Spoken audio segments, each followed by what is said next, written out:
Sebelumnya, Assalamualaikum warahmatullahi wabarakatuh. Perkenalkan, nama saya Tarmizi Hussein dengan NPM 0204 251183.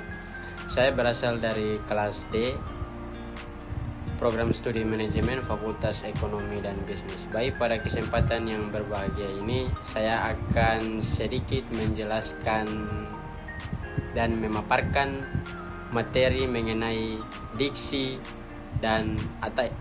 atau pilihan kata. Baik, saya kira materi ini sangat penting bagi kita kaum muda. Kenapa?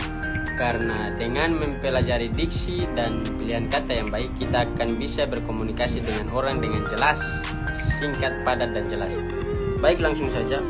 Diksi adalah pilihan kata yang digunakan oleh penulis atau pembicara untuk menyampaikan gagasan, perasaan, atau informasi secara tepat dan efektif.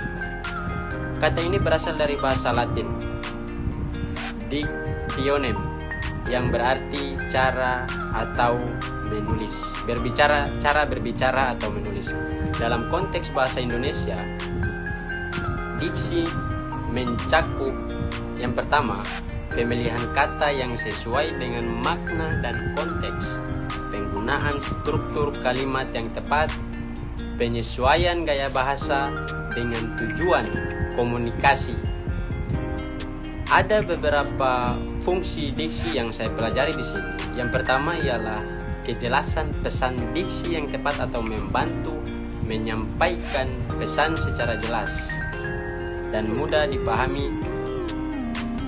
Yang kedua, membangkitkan emosi kata-kata dan dipilih dapat menimbulkan perasaan tertentu seperti senang, sedih, marah, atau haru. Menciptakan gaya bahasa. Diksi mencerminkan gaya dan suara penulis, serta membentuk karakter tulisan.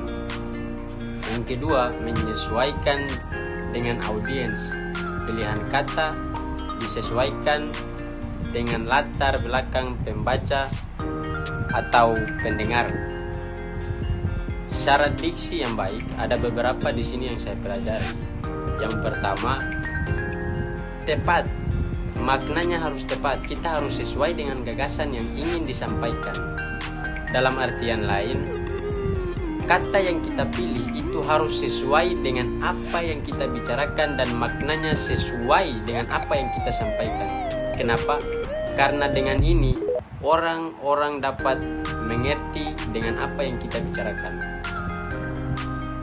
Ada beberapa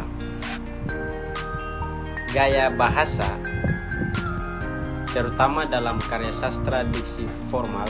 Diksi formal digunakan dalam situasi resmi seperti pidato kenegaraan, surat dinas, atau karya akademik. Kata-katanya baku dan sesuai dengan kaidah bahasa Indonesia. Contohnya, kami mengucapkan terima kasih atas perhatian Bapak atau Ibu. Itu adalah salah satu contoh diksi formal yang digunakan dalam pembuatan surat dan hal-hal yang lain. Yang berikut yaitu diksi informal. Diksi informal digunakan dalam percakapan sehari-hari, media sosial, atau komunikasi santai.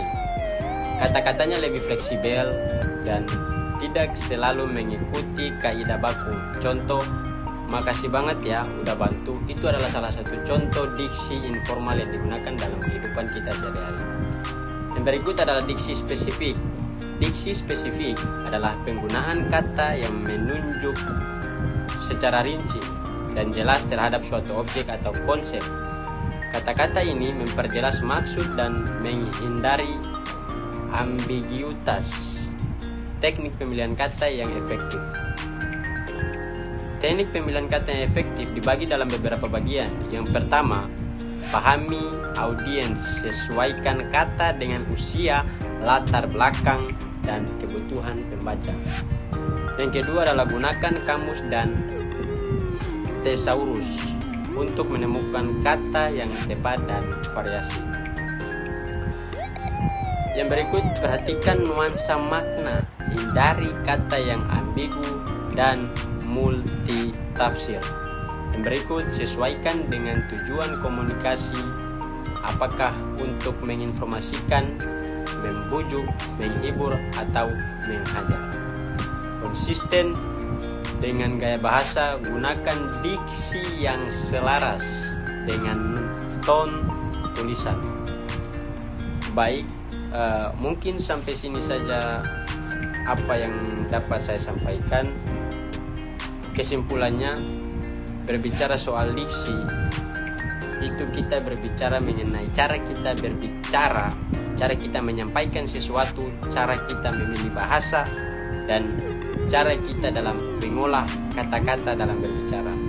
Kenapa? Karena kata-kata yang baik itu akan mudah dimengerti oleh orang-orang. Dan kesimpulan yang sangat penting pada materi kali ini adalah bagaimana kita dapat berkomunikasi dengan masyarakat luar. Sebagai seorang mahasiswa, kita harus memilih kata-kata yang bijak, kata-kata yang dapat diterima oleh akal sehat, dan kata-kata yang bisa dicerna oleh pikiran. Baik, mungkin itu saja dari saya. Sekian, wassalamualaikum warahmatullahi wabarakatuh.